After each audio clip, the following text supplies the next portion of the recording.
Bonjour, aujourd'hui nous allons voir deux leçons de grammaire, le complément d'objet direct et le complément d'objet indirect, et l'expansion et la réduction de la phrase. Commençons par un rappel. Le complément d'objet direct. Le complément d'objet direct est un élément essentiel de la phrase qui désigne la personne ou l'objet sur lequel porte l'action exprimée par le verbe. Il est la réponse à la question qui ou quoi. Prenons des exemples. Les députés représentent le peuple. Les députés représentent qui? Le peuple. Alors le peuple, c'est le complément d'objet direct. Un deuxième exemple. Les élèves révisent leurs leçons. Les élèves révisent quoi? Leurs leçons. Leur leçon est un complément d'objet direct parce qu'il répond à la question quoi.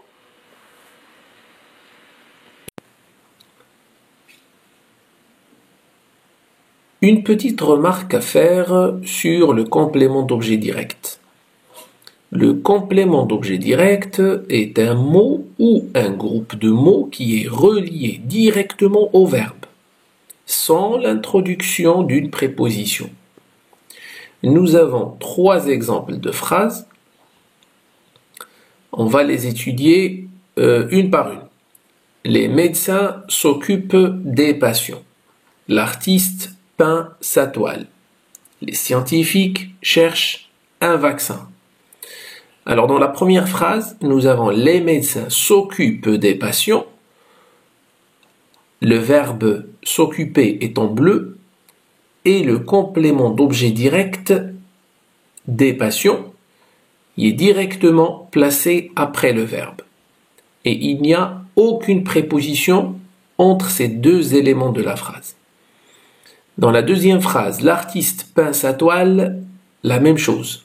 Le verbe peindre en bleu et nous avons le complément d'objet direct, sa toile, en rouge.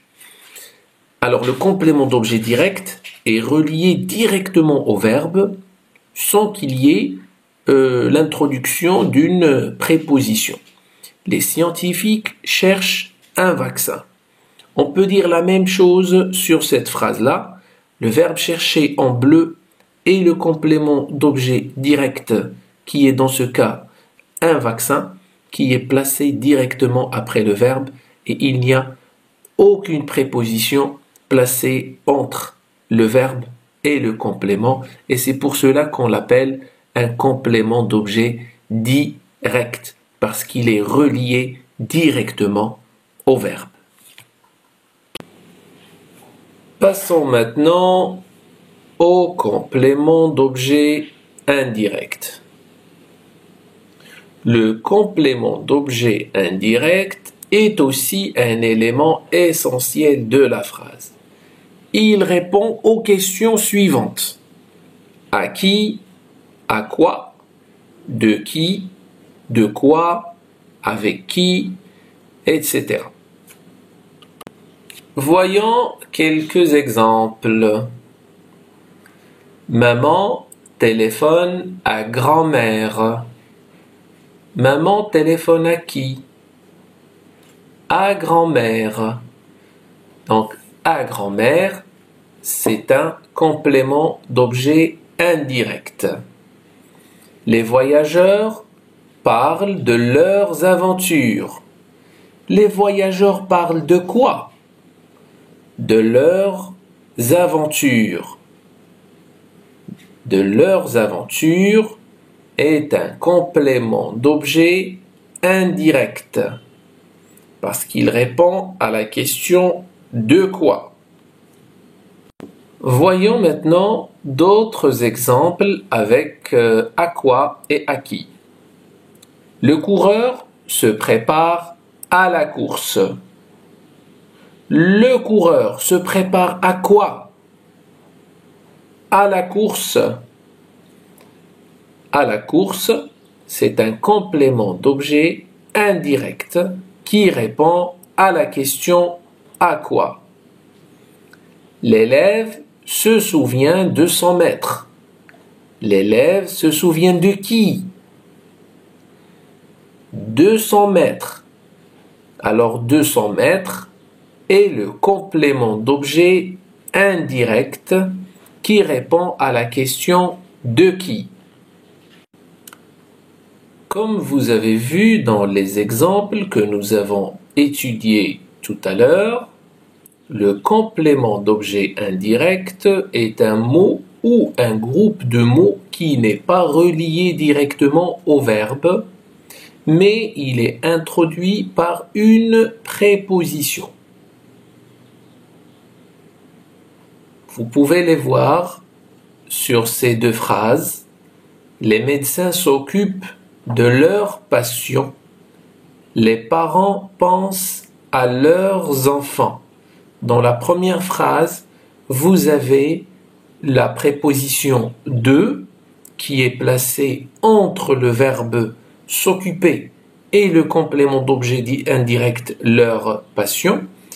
Et dans la deuxième phrase, vous avez la préposition à qui est placée entre le verbe penser et le complément d'objet indirect leurs enfants. Et c'est de là d'où vient l'appellation complément d'objet indirect.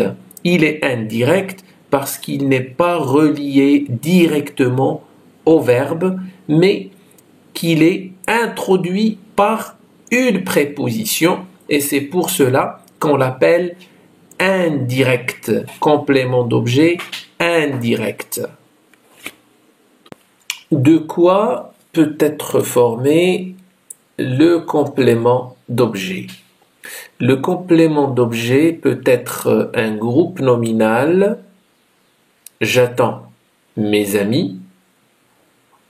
Il peut être un nom propre, comme dans l'exemple suivant, ils ont aidé Karima.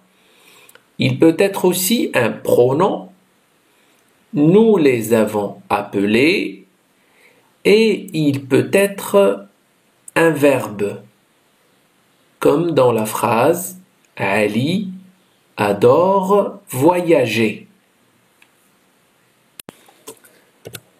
Ce qu'il ne faut pas oublier, c'est que les compléments d'objet, qu'ils soient directs ou indirects, sont des éléments essentiels de la phrase et qui ne peuvent être ni supprimés ni déplacés. Sinon, la phrase serait incomplète et n'aurait plus de sens.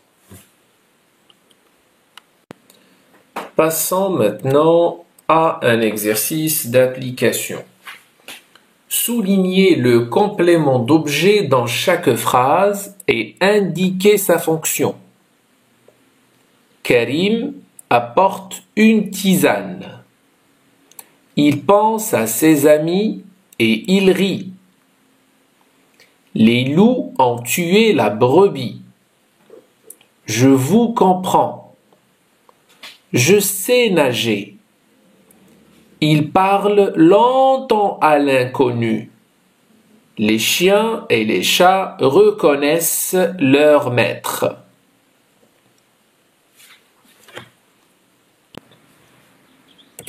Correction. Karim apporte une tisane. Karim apporte quoi? Une tisane. C'est un complément d'objet direct. Il pense à ses amis et il rit. Il pense à qui? À ses amis. À ses amis, dans ce cas, est un complément d'objet indirect. Les loups ont tué la brebis.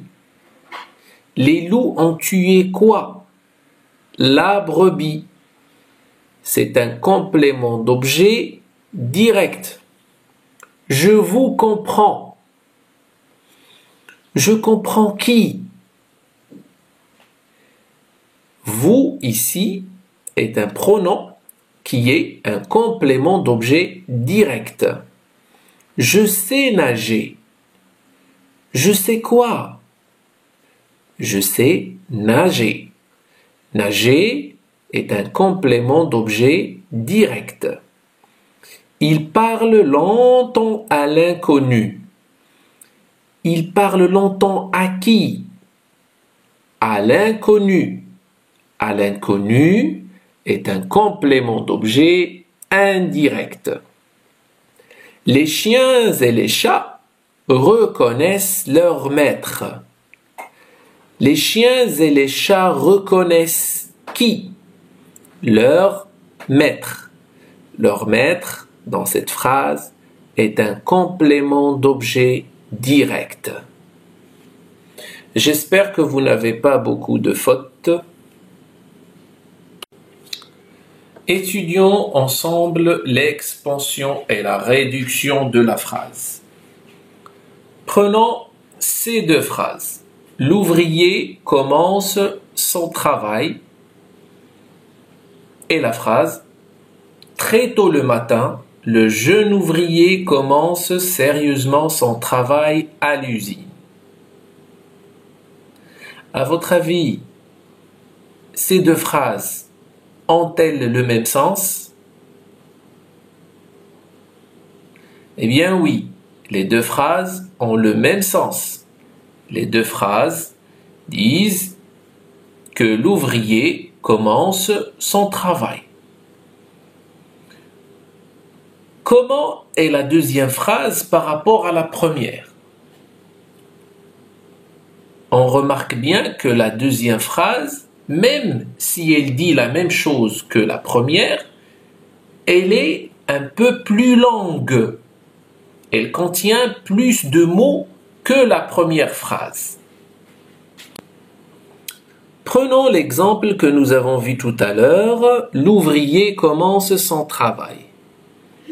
Cette phrase contient des éléments essentiels. Un sujet, un verbe et un complément. Ces éléments ne peuvent être ni supprimés ni déplacés. On l'appelle la phrase minimale ou bien la phrase réduite. Voyons maintenant le deuxième exemple que nous avons donné tout à l'heure. Très tôt le matin, le jeune ouvrier commence sérieusement son travail à l'usine. Cette phrase, comme nous l'avons dit tout à l'heure, elle est plus longue que la première. Elle contient plus de mots. Ces éléments-là ne sont pas essentiels pour la phrase. On les appelle les éléments facultatifs. Ils sont marqués dans cette phrase en vert. Ces éléments donnent seulement plus de précision et plus de détails à la phrase, mais sans qu'ils ne changent le sens. On l'appelle la phrase étendue. Voyons maintenant de quoi est composée cette phrase. Concentrons-nous sur ce qui est écrit en vert. Nous avons très tôt le matin, le jeune ouvrier commence sérieusement son travail à l'usine. Très tôt le matin, c'est un complément circonstanciel de temps. Le jeune ouvrier, jeune, c'est un adjectif qualificatif épithète. Commence sérieusement, nous avons sérieusement, c'est un adverbe complément circonstanciel de manière. Son travail à l'usine. À l'usine, c'est un complément circonstanciel de lieu. Alors, ce que nous avons ici comme éléments facultatifs, nous avons les compléments circonstanciels et nous avons les adjectifs et les adverbes. Voyons maintenant comment faire l'expansion ou la réduction de la phrase.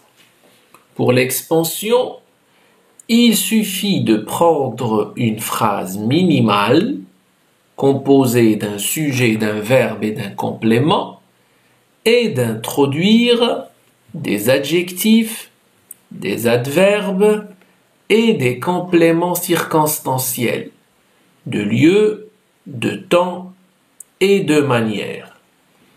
Et pour faire l'inverse, ça veut dire si on a une phrase étendue et on veut la réduire, nous n'avons qu'à supprimer les éléments facultatifs. Ces éléments qui sont les adverbes, les adjectifs et les compléments circonstanciels et ne garder que les éléments essentiels qui sont le sujet, le verbe et le complément. Faisons ensemble cet exercice. Réduisez les phrases suivantes. Les élèves présentent une pièce de théâtre à la fin de l'année. Nous écoutons la maîtresse attentivement. Avant de partir en voyage, nous prenons notre appareil photo. La famille reçoit joyeusement les invités. En naviguant sur le net, les étudiants font leurs recherches. Le loup se cache dans les bois. Dans quelques instants, la cérémonie va commencer. Correction. Les élèves présentent une pièce de théâtre. Nous écoutons la maîtresse. Nous prenons notre appareil photo. La famille reçoit les invités. Les étudiants font leurs recherches. Le loup se cache. La cérémonie va commencer. Alors, faisons un exercice de l'expansion de la phrase. Faites l'expansion des phrases suivantes en introduisant les éléments entre parenthèses. Les médecins travaillent. Vous allez introduire un complément circonstanciel de lieu, complément circonstanciel de manière. Kamal fait du sport. Complément circonstanciel de temps, un complément circonstanciel de manière et un complément circonstanciel de lieu. Le garçon aide son papa. Vous allez introduire dans cette phrase un complément circonstanciel de temps, un adjectif, un complément circonstanciel de manière et un complément circonstanciel de lieu. Les lions chassent les gnous. Introduisez un complément circonstanciel de temps, un complément circonstanciel de manière et un complément circonstanciel de lieu. Les grands-mères racontaient des histoires à leurs petits-fils. Dans cette phrase, vous allez ajouter un complément circonstanciel de temps, un complément circonstanciel de manière et un complément circonstanciel de temps. Correction. À l'hôpital, les médecins travaillent sans relâche. Chaque matin, Kamal fait rigoureusement du sport dans la salle de gym. Après l'école, le petit garçon aide joyeusement son papa. Pendant la nuit, les lions chassent impitoyablement les gnous dans la savane. Autrefois, les grands-mères racontaient avec plaisir des histoires à leurs petits-fils avant de dormir. La correction n'est pas unique. mais vous pouvez avoir plusieurs réponses possibles. Au revoir et à bientôt dans une nouvelle leçon.